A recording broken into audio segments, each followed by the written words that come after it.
Hello and welcome everyone to Prayas JEE. मैं हूं आपका मैथमेटिक्स मेंटर मानवेंद्र। आज हम लिमिट्स में लेक्चर 3 करेंगे, जिसमें अलजेब्रा ऑफ लिमिट्स पढ़ना है हमें मेनली। तो अलजेब्रा ऑफ लिमिट्स शुरू करते हैं। तो देखो, अलजेब्रा ऑफ लिमिट्स के लिए पहले मैंने दो लिमिट्स अज्यूम करी।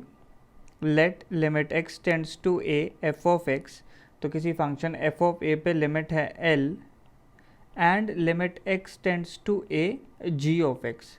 g ऑफ x पे इसी फंक्शन g ऑफ x के फंक्शन की limit at x tends to a suppose m है। तो देखो, अलजेब्रा ऑफ लिमिट्स का मतलब हमें क्या पढ़ना है, सम, डिफरेंस, प्रोडक्ट, कोशेंट, ये सब पढ़ना है ऑफ लिमिट्स। तो फर्स्ट हमारे पास है सम रूल। तो सम रूल का मतलब क्लियर है, हमें सम ऑफ लिमिट्स पढ़ना है। तो अगर हमें लिमिट निकालना है, suppose limit x tends to a, दो फंक्शन का सपोज एडिशन कर दें f of x plus g of x, तो इस फंक्शन की लिमिट हमारे पास क्या आ जाएगी। हम लोग क्या कर सकते हैं, ये दो फंक्शंस ऐड हो रहे हैं, तो इन दो फंक्शंस को हम लोग स्प्लिट करके कुछ इस तरीके से लिख सकते हैं कि limit x tends to a f of x plus limit x tends to a g of x। तो दो अलग अलग फंक्शन में तोड़ देंगे, और f ऑफ x की लिमिट हमें पता है कितनी l है, और g ऑफ x की वैल्यू कितनी है, m है। तो ये आंसर l प्लस m आ जाएगा।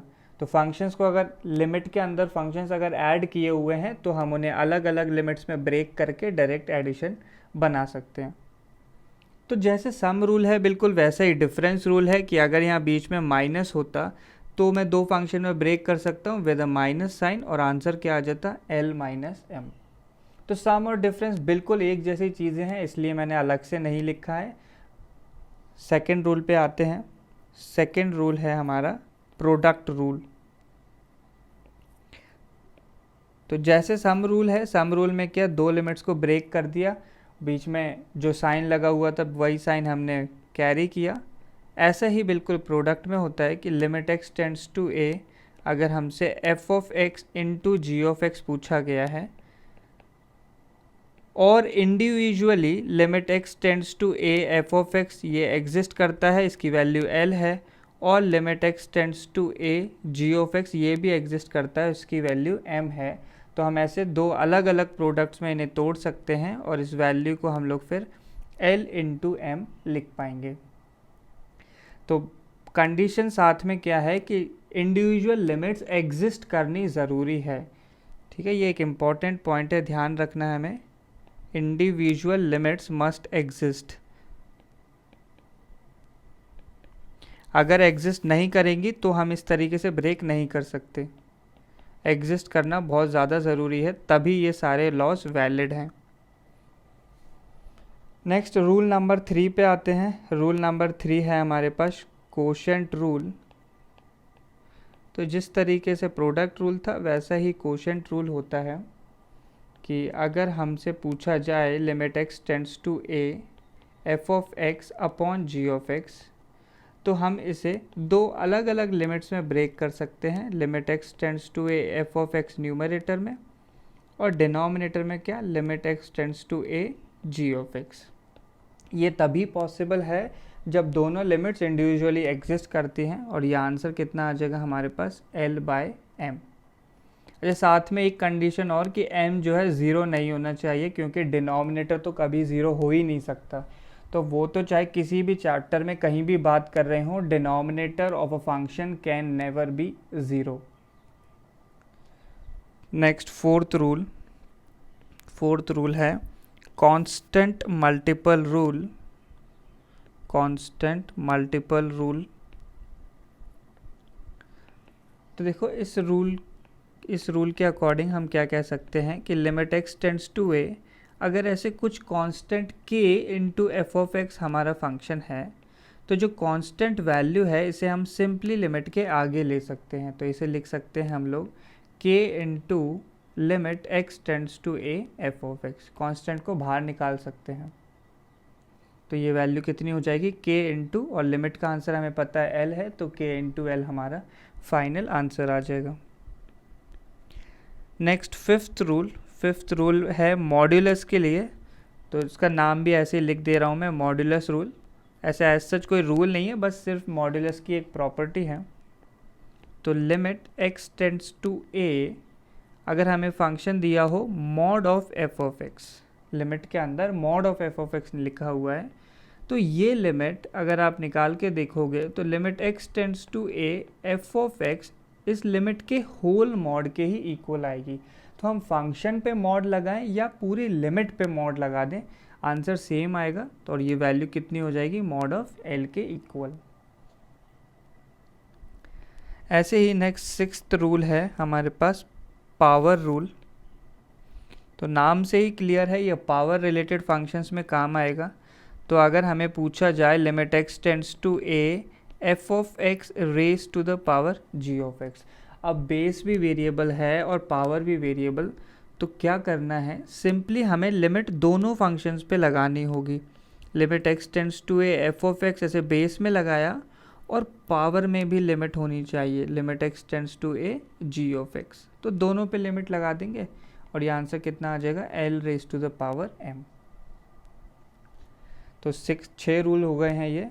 नेक्स्ट रूल नंबर 7, तो रूल नंबर 7 है रूल फॉर कंपोजिट फंक्शंस। तो कंपोजिट फंक्शंस के लिए रूल है, बहुत इंपॉर्टेंट है ये। तो इसे हम ऐसे लिखते हैं, limit x tends to a, अगर हमें लिमिट निकालनी है फॉग ऑफ x की, तो फॉग ऑफ x लिखा है, या फिर अगर इसे मैं ठीक से लिखना चाहूँ तो x टेंड्स टू a ऐसे f of g of x लिखा होगा ये। तो देखो इस लिमिट को हम ऐसे लिख सकते हैं, ये जो f है इसके अंदर लिमिट को पहुंचा देंगे, तो f of limit x tends to a g of x के ही ये इक्वल बन जाएगा। अच्छा ये चीज़ लेकिन एक ध्यान रखनी है कि तभी वैलिड होती है if f is continuous. Continuous क्या होता है, एक ऐसा फंक्शन जिसमें कहीं भी ब्रेक ना आए उसे हम कंटिन्यूस फंक्शन बोलते हैं। हम लोग डिटेल में पढ़ने वाले हैं, अगला चैप्टर कंटिन्यूटी ही होगा। तो तब तक के लिए हमें ध्यान रखना है कि f is continuous at g of x equal to m। तो ये रूल इतना कोई यूज़ नहीं आने वाला है, बट मेनली ये किन जगह यूज़ आता है वो मैं लिस्ट डाउन कर देता हूँ। कि अगर हमारे पास क्वेश्चन कुछ ऐसा दिया है, limit x tends to a, ऐसे log of f of x निकालना है हमें, तो क्या कर सकते हैं, हम लिमिट को सिंपली log के अंदर ले सकते हैं, ऐसे निकाल सकते हैं limit x tends to a f of x। तो ये वैल्यू कितनी आ जाएगी, log ऑफ l बन जाएगा। तो यहाँ ये हमारे लिए सबसे इम्पॉर्टेंट था, इस प्रॉपर्टी का ये यूज़ बहुत इम्पॉर्टेंट है। नेक्स्ट एक सेकंड यूज़ और है इसी प्रॉपर्टी का, कि हमें फंक्शंस अगर ऐसे दिए हों, limit x tends to a e raise to the power f of x, यानी e में कोई फंक्शन दिया है, तो ये लिमिट आप नीचे लिखो या e की पावर में लिमिट लिख लो, कोई फ़र्क नहीं पड़ेगा, सेम ही आंसर आता है। तो लिमिट हमें वहाँ लिखनी है जहाँ हमारे वेरिएबल्स हैं, तो चाहे वो पावर में हो या बेस में हो या कहीं भी हो, हमें लिमिट वहीं लगानी है जहाँ पे हमारे वेरिएबल्स होते हैं। तो ये 7 रूल्स हो गए। एक रूल और रहता है, इसे मैं नोट करके लिख रहा हूँ, ये कोई रूल नहीं है, बस एक सिंपल ऑब्जर्वेशन है या फिर एक सिंपल रिजल्ट कह सकते हो आप। If limit x tends to a f of x, ये वैल्यू अगर सपोज प्लस इन्फिनिटी या माइनस इन्फिनिटी है, then limit x tends to a 1 upon f of x, यानी इसका रेसिप्रोकल ले लिया जाए, तो ये वैल्यू क्या होगी, 1 अपॉन प्लस इन्फिनिटी या 1 अपॉन माइनस इन्फिनिटी, जो दोनों ही वैल्यू किसको टेंड करेंगे, 0 को। तो ये वैल्यू आपको समझ आ जानी चाहिए कि लिमिट का आंसर हमारे पास एग्जैक्ट नहीं आता है, अप्रोचिंग या टेंडिंग होता है। तो ये ऐसे इक्वल टू 0 लिखने का मतलब आपको क्लियर होना चाहिए कि ये वैल्यू टेंडिंग टू 0 है। तो बस ये सारे रूल्स थे अलजेब्रा ऑफ लिमिट्स के। नेक्स्ट हम लोगों के पास कुछ इंपॉर्टेंट पॉइंट्स टू रिमेंबर हैं जो इन्हीं से डिराइव्ड हैं, ये अलजेब्रा ऑफ लिमिट से ही डिराइव्ड हैं सारे रूल्स। तो फर्स्ट है, if limit x tends to c f of x into g of x, यानी ऐसे प्रोडक्ट फंक्शन लिखा है लिमिट के अंदर, अगर ये एग्जिस्ट करता है, ठीक है, कंडीशन क्या है कि limit x tends to c f of x into g of x exist कर रहा है, तो देखो क्या क्या डिफरेंट केसेस आते हैं हमारे पास। फर्स्ट केस हमारे पास ऐसा हो सकता है कि both limit x tends to c f of x and limit x tends to c g of x, ये दोनों के दोनों एग्जिस्ट कर सकते हैं। ऐसी पॉसिबिलिटी बन सकती है, ठीक है। वन ऑफ द पॉसिबिलिटीज़ है ये कि अगर प्रोडक्ट फंक्शन की लिमिट एग्जिस्ट कर रही है तो उनकी इंडिविजुअल लिमिट्स एग्जिस्ट कर सकती हैं। ऐसा हर बार ज़रूरी नहीं है, ऐसा हो सकता है। This is one of the possibilities. ऐसी ही सेकंड पॉसिबिलिटी ऐसी भी हो सकती है कि limit x tends to c f of x exist कर जाए and limit x tends to c g of x जो है ये एग्जिस्ट ना करे। ऐसी भी पॉसिबिलिटी हो सकती है। पहली पॉसिबिलिटी कि दोनों एग्जिस्ट कर गए इंडिविजुअली, दूसरी क्या, एक एग्जिस्ट कर रहा है, एफ ऑफ एक्स एग्जिस्ट कर रहा है और दूसरा एग्जिस्ट नहीं कर रहा। एग्जाम्पल लेके बताता हूँ मैं आपको। एक फंक्शन एफ ऑफ एक्स हमने अज्यूम किया जो कि एक्स है, और एक फंक्शन लिया जी ऑफ एक्स जो कि 1/x है। अगर इस पे हम लिमिट्स निकालें तो आप देखो लिमिट x टेंड्स टू 0 पे मुझे लिमिट देखनी है। Limit x tends to 0 f of x into g of x, ये लिमिट निकालूं तो ये लिमिट क्या बन जाएगी, लिमिट x टेंड्स टू 0। अब एफ ऑफ एक्स x है, x इंटू 1/x वैल्यू कितनी आ जाएगी, 1 आ जाएगी। तो ये लिमिट एग्जिस्ट कर रही है और किसके इक्वल आ गई, 1 के इक्वल आ गई। अब हम इंडिविजुअल लिमिट्स देखते हैं। तो limit x tends to 0 f of x की वैल्यू क्या है, x है, तो ये सिंपली 0 आ जाएगी लिमिट। ये लिमिट एग्जिस्ट कर रही है और किसके इक्वल है, 0 के। But limit x tends to 0 g of x, आप देखो जी ऑफ एक्स क्या फंक्शन है, 1/x। 1/x का तो मैंने आपको ग्राफ भी बना के दिखाया था। ये 0 पे लिमिट एग्जिस्ट नहीं करती है, तो ये वाली लिमिट डज नॉट एग्जिस्ट, ठीक है। तो ये एग्जाम्पल हो गया कि प्रोडक्ट फंक्शन की लिमिट एग्जिस्ट कर रही है और दो जो फंक्शंस हैं इंडिविजुअल, उनमें से एक लिमिट एग्जिस्टेंट है और एक लिमिट एग्जिस्ट नहीं कर रही है। तो किसी भी तरह की पॉसिबिलिटी हमारे पास बन सकती है। थर्ड केस देखते हैं हम लोग। थर्ड केस ऐसा भी हो सकता है कि both limit x tends to a F of x ये डज नॉट एग्जिस्ट है, और ऐसे ही limit x tends to a g of x भी डज नॉट एग्जिस्ट है।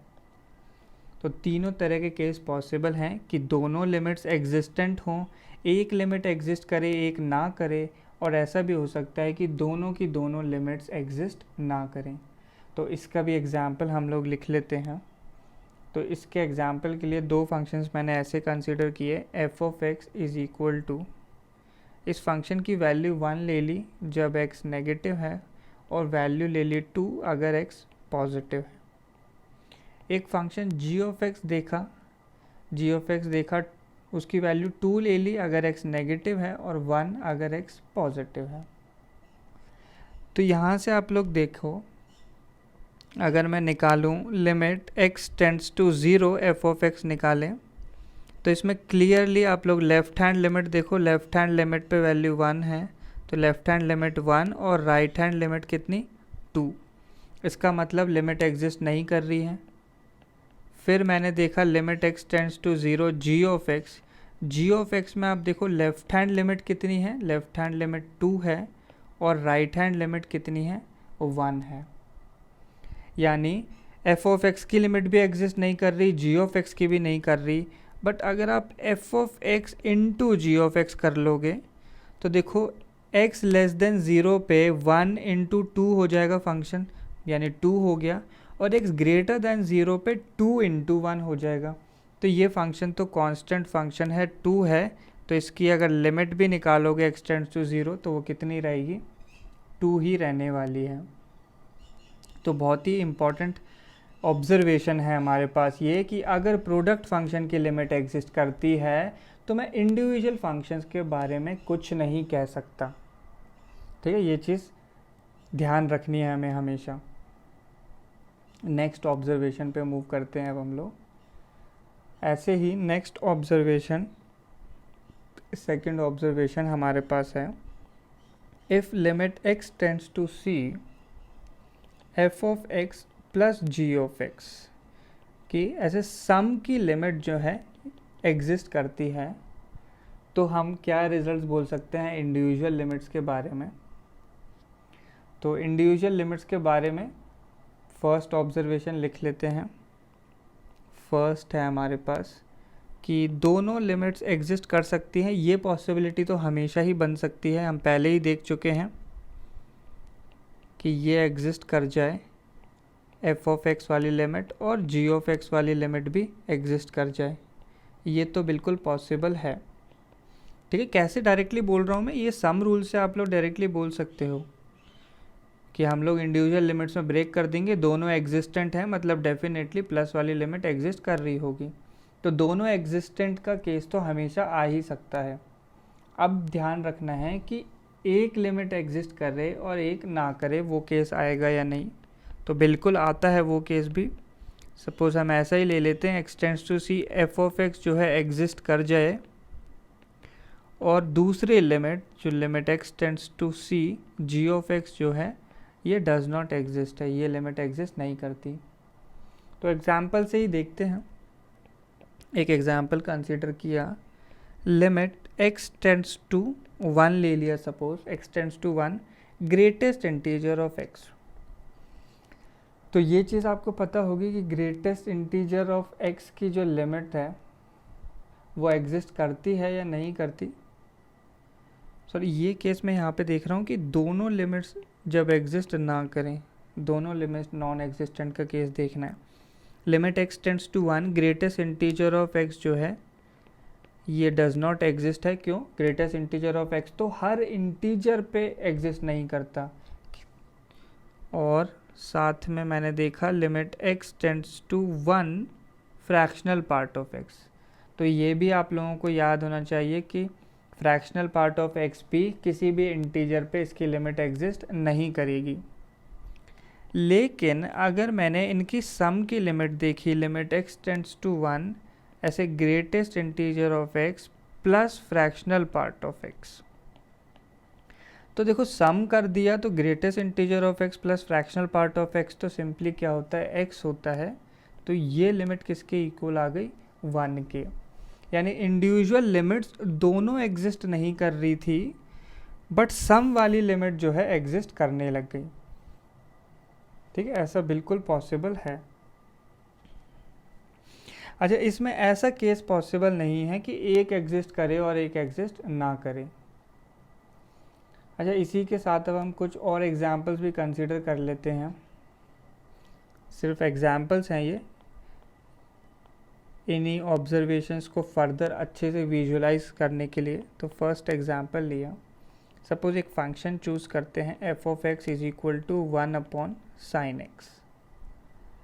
तो 1 अपॉन साइन एक्स की, अच्छा ये लिमिट एग्जिस्ट करेगी या नहीं करेगी, तो आपको डायरेक्टली ये चीज़ बतानी चाहिए, ये चीज़ समझ आनी चाहिए कि ये लिमिट डज नॉट एग्जिस्ट होगी, ये लिमिट एग्जिस्ट नहीं करेगी।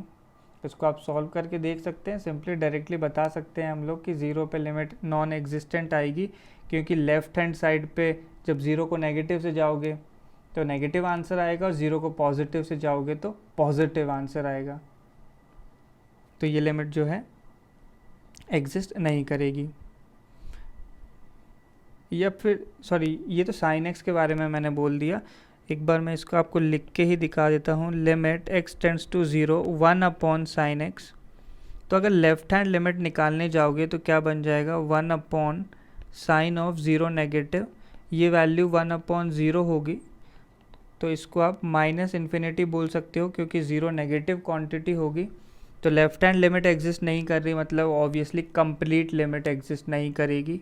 ऐसे ही RHL देखा तो वो क्या हो जाएगा, 1 अपॉन साइन 0 पॉजिटिव, तो 1 अपॉन 0 पॉजिटिव, ये वैल्यू प्लस इन्फिनिटी आ जाएगी। तो दोनों ही लिमिट एग्जिस्ट नहीं करती हैं।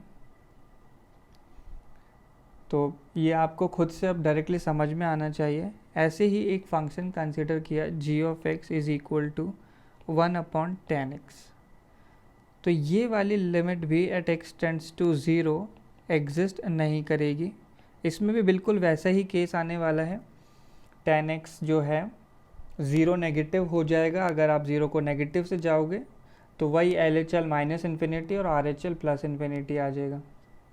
बट अब मैंने एक फंक्शन कंसिडर किया limit x tends to 0 1/sin x minus 1/10x, इन दोनों का डिफरेंस फंक्शन हमने कंसिडर किया।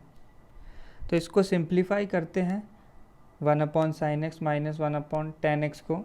तो इसको सिंप्लीफाई करोगे तो क्या बनेगा, limit x tends to 0, 10x को चेंज कर दिया साइन अपॉन कॉस में, तो ये बन जाएगा 1 minus cos x upon sine x.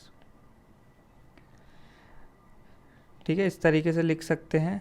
फिर और फर्दर सिंप्लीफाई किया तो 1 माइनस कॉस एक्स को हम लिख सकते हैं 2 साइन स्क्वेयर एक्स बाई 2, और साइन एक्स को लिख सकते हैं 2 sine x by 2 into cos x by 2। तो ऐसे 2 से 2 कैंसिल, एक साइन से ये स्क्वेयर कैंसिल, तो ये लिमिट किस में चेंज हो गई है, limit x tends to 0 tan of x by 2। अब x टेंड्स टू 0 पे ये लिमिट जो है डायरेक्टली 0 हो जाएगी। तो आप देखो इंडिविजुअल लिमिट्स दोनों एग्जिस्ट नहीं कर रही थी, बट डिफरेंस वाली लिमिट जो है एग्जिस्ट करने लग गई। ऐसी एक एग्जाम्पल और कंसिडर करते हैं। एक फंक्शन लिया f of x is equal to signum x ले लिया। तो सिग्नम x डायरेक्टली ध्यान होना चाहिए आप लोगों को कि ये लिमिट एग्जिस्ट नहीं करती है। Limit x tends to 0, signum x क्या हो जाएगा, लेफ्ट हैंड लिमिट क्या आएगी, तो 0 को नेगेटिव से जाएंगे, इसका मतलब क्या है, नेगेटिव नंबर है और सिग्नम ऑफ नेगेटिव नंबर होता है -1। राइट हैंड लिमिट क्या आ जाएगी, राइट हैंड लिमिट यानी 0 पॉजिटिव, तो सिग्नम आ जाएगा 1। तो सिग्नम की limit at x is equal to 0 exist नहीं करती है। नेक्स्ट फंक्शन लिया g of x is equal to greatest integer of x, तो ये लिमिट भी हमारे पास एग्जिस्ट नहीं करती है। इसकी लेफ्ट हैंड लिमिट कितनी आ जाएगी, -1 आएगी, 0 नेगेटिव का ग्रेटेस्ट इंटीजर, और राइट हैंड लिमिट कितनी आएगी, वो एग्जैक्टली 0 आ जाएगी। तो देखो दोनों ही एग्जिस्ट नहीं कर रही हैं, ना f ऑफ x ना g ऑफ x, दोनों एग्जिस्ट नहीं करता है। अब इनका सम फंक्शन निकालते हैं।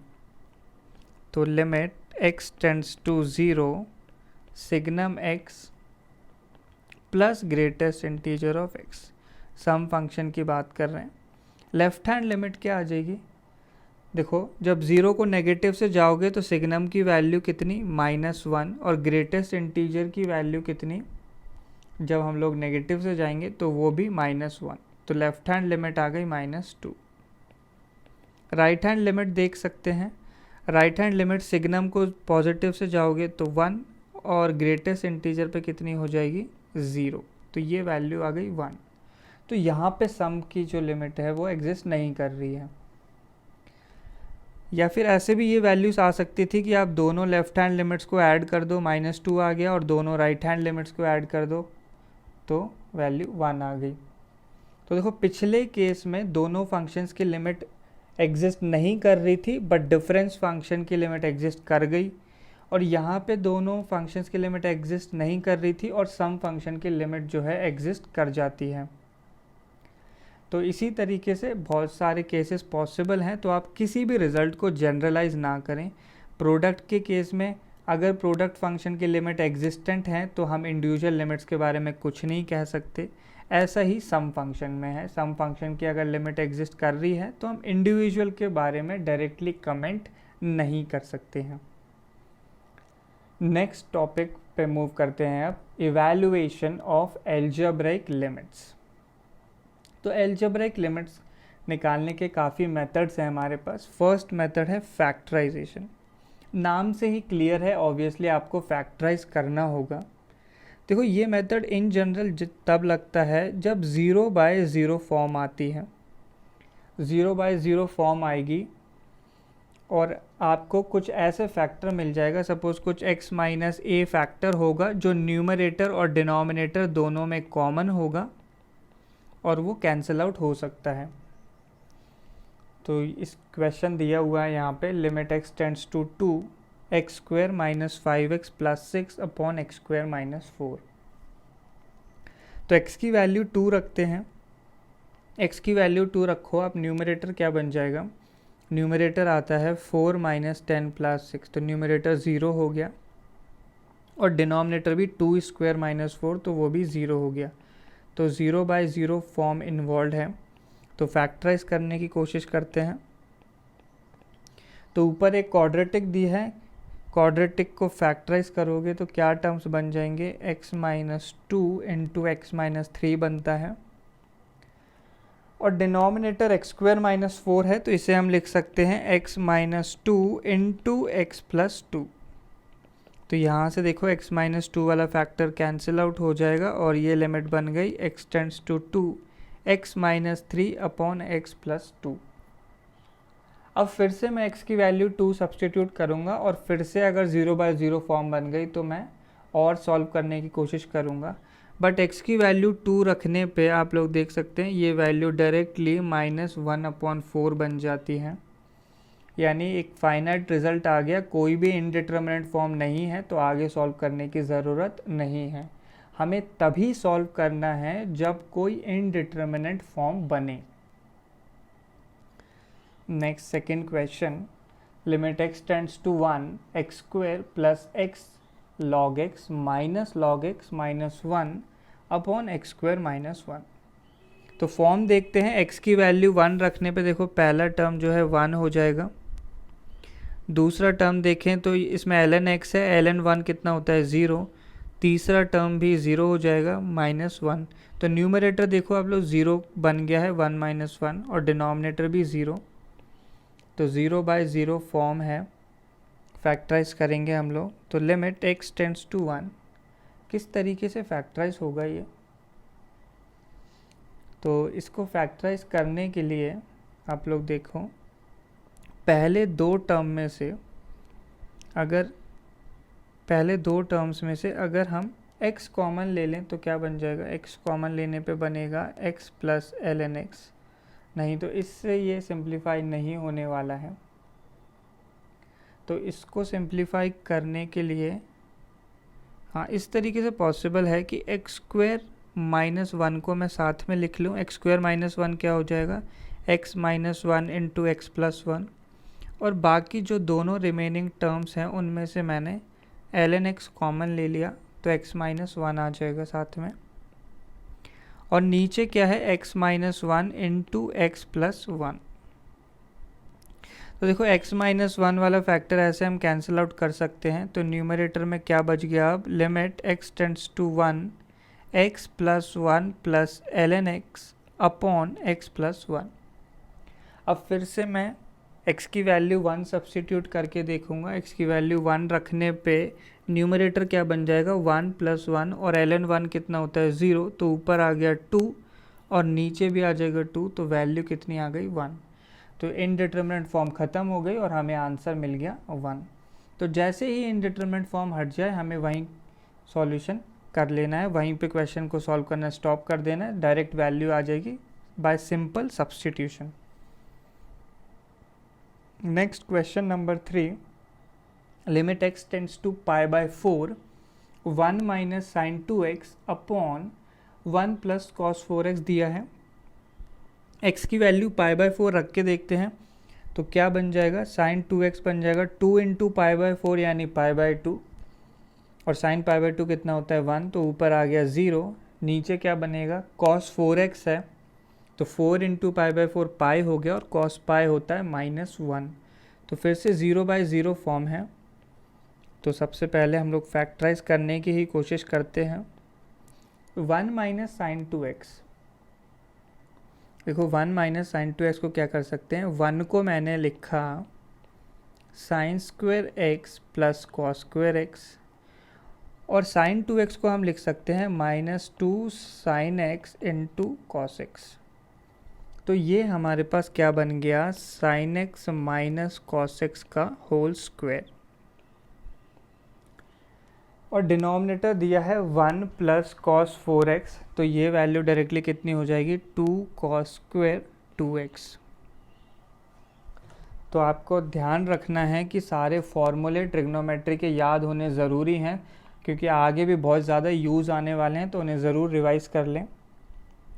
तो अभी तक हमने कोई सिंप्लीफिकेशन नहीं किया है, बस वैल्यूज़ को चेंज करके लिखा है। आप ऑब्जर्व करोगे अभी भी 0/0 फॉर्म है।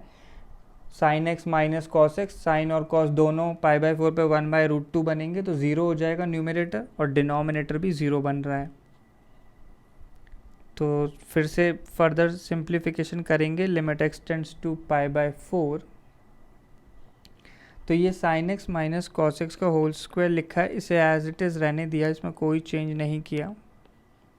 डिनोमिनेटर को थोड़ा सा चेंज किया, 2 को एज इट इज़ रखा। अब कॉस स्क्वायर 2x, देखो कॉस स्क्वायर की हमारे पास आइडेंटिटी होती है, कॉस 2x को हम लोग लिख सकते हैं cos square x minus sign square x।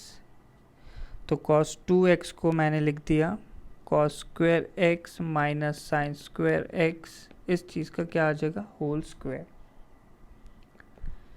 तो न्यूमरेटर में देखो क्या वैल्यू बन गई है, न्यूमरेटर में कोई चेंज अभी भी नहीं करना है, simply sine x minus cos X का होल स्क्वायर रखा।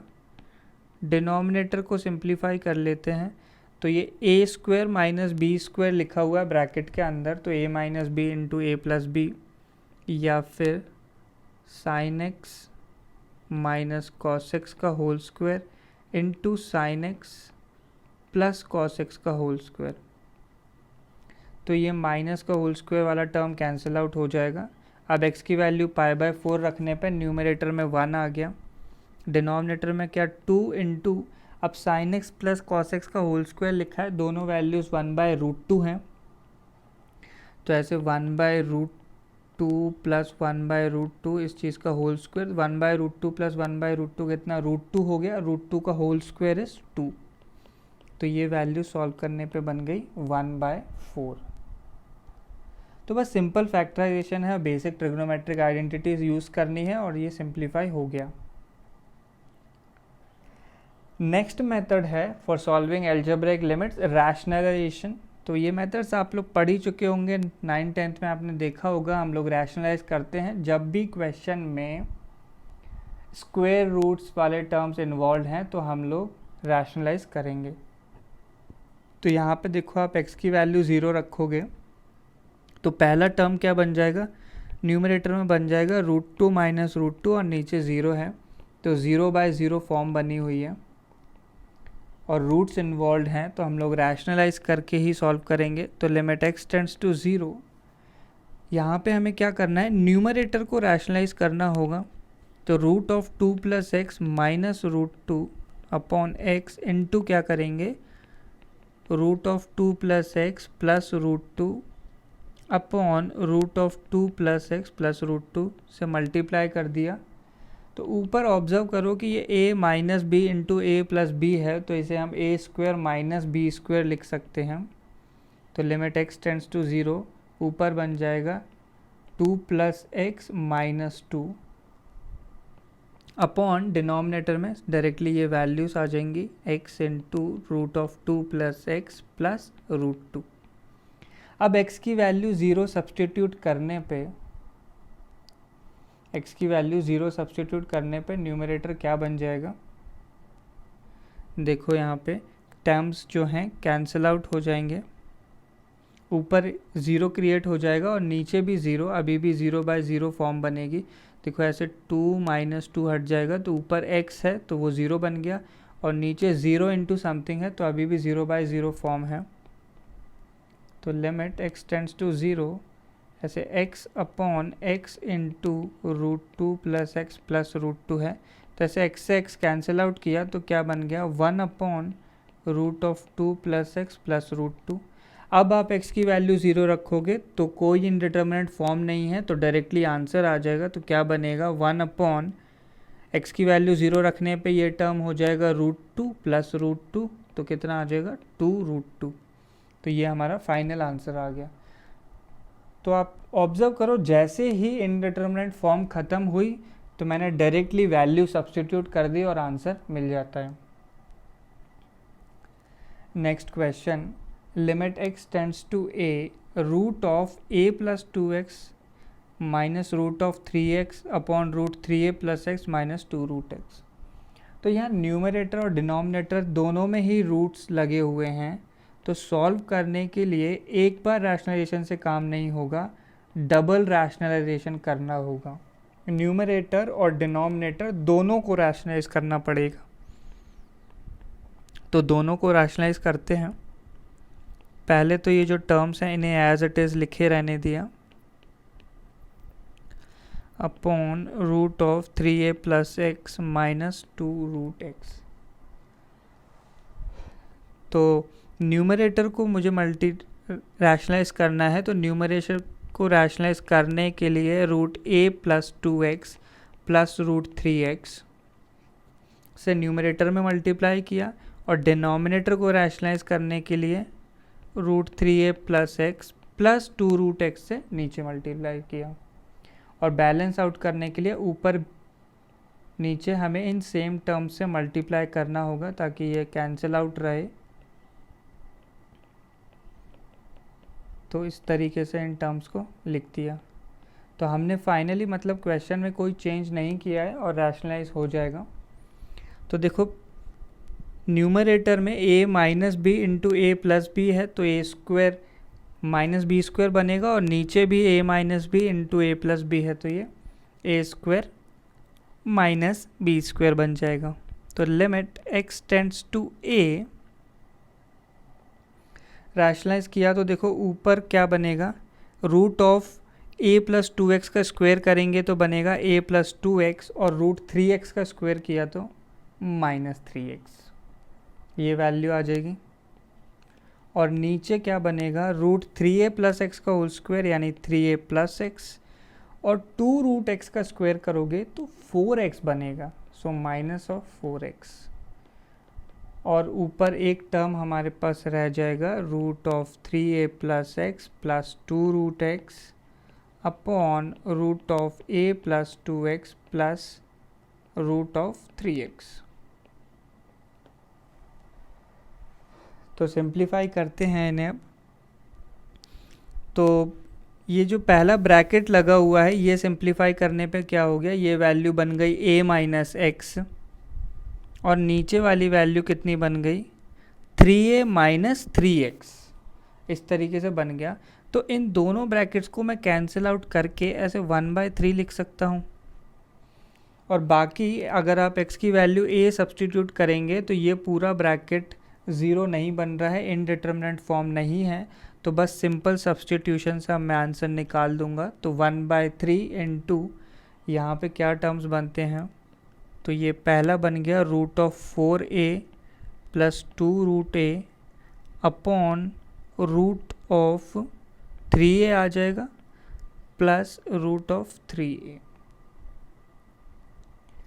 तो 1/3 इंटू, तो ऊपर हमारे पास सिंपली बन जाता है 4 रूट a, और नीचे क्या वैल्यू आ जाएगी 2 into root 3 into root a लिख देते हैं, रूट a से रूट a कैंसिल आउट हो जाएगा, आंसर आ जाएगा 2/3 रूट 3।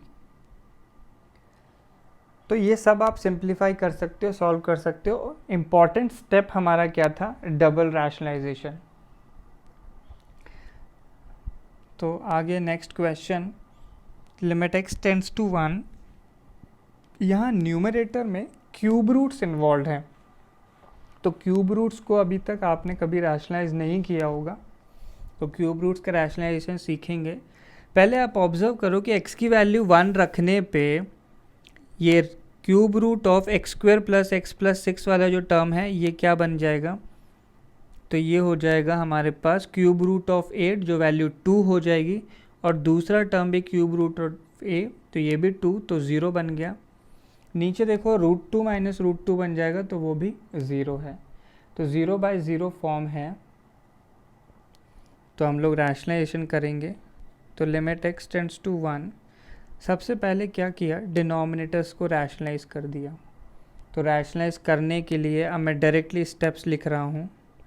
तो ऊपर वाले टर्म में कोई चेंज नहीं, इसे एज इट इज़ लिखे रहने दिया। डिनोमिनेटर में देखो a minus B into A plus b बनता है हमेशा, तो a square minus B square बन जाएगा। तो ये वैल्यू क्या हो जाएगी, x प्लस वन, ये root of x plus one का होल स्क्वायर आ गया, माइनस रूट टू का होल स्क्वायर, तो 2, और किस चीज़ से मल्टीप्लाई किया होगा हमने, root of x plus one plus root two, बस साइन चेंज करके मल्टीप्लाई करना होता है। तो देखो डिनोमिनेटर तो सिंप्लीफाइड हो गया है, अब हमें क्या चेंज करना है, हमें रैशनलाइज करना है न्यूमरेटर को। तो देखो न्यूमरेटर कैसे रैशनलाइज होगा, तो एक बेसिक आइडेंटिटी हमारे पास होती है, a माइनस बी को हम लिख सकते हैं a cube minus b cube upon a square plus a b plus b square, ऐसे लिखा जा सकता है। तो बस सिंपल आइडेंटिटी है a cube minus b cubes की, बस टर्म्स को थोड़ा सा शिफ्ट कर दिया है। तो इस आइडेंटिटी के अकॉर्डिंग a की वैल्यू अज्यूम कर ली मैंने, जो पहला टर्म दिया है cube root of x square plus x plus six, और b की वैल्यू ले ली cube root of x plus seven. तो a और b की वैल्यूज़ ले ली हमने। तो अब रैशनलाइज करने के लिए a माइनस बी को हम लोग इस तरीके से लिख सकते हैं। तो इस तरीके से अगर लिखा तो क्या बनेगा, लिमिट x टेंड्स टू 1, तो a माइनस बी का क्या, a cube minus b cube लिखना होगा, यानी इन टर्म्स का होल क्यूब हो जाएगा, a और b का होल क्यूब करोगे तो क्यूब रूट हट जाएगा, क्या बन जाता है, x square plus x plus six बन जाएगा पहला टर्म, और दूसरा टर्म आ जाएगा क्या, x प्लस सेवन। और न्यूमरेटर में हमारे पास साथ में क्या टर्म है, root of x plus one plus root two. Denominator के टर्म्स लिखते हैं, तो x plus one minus two को सिंप्लीफाई किया तो ये वैल्यू आ गई x माइनस वन, और साथ में क्या टर्म आने वाला है अब, ये a square plus a b plus b square का टर्म। तो क्या बन जाएगा, x square plus x plus six, इसका क्यूब रूट है, क्यूब रूट का होल स्क्वायर किया तो ऐसे लिख सकता हूँ पावर 2/3, प्लस नेक्स्ट है a इंटू बी, तो x square plus x plus six into x plus seven, इन दोनों ब्रैकेट्स पे पावर आएगी 1/3, प्लस लास्ट टर्म क्या, बी स्क्वायर, तो वो हो जाएगा x plus seven raise to the power 2/3। अब हम फर्दर सिंप्लीफिकेशंस कर सकते हैं।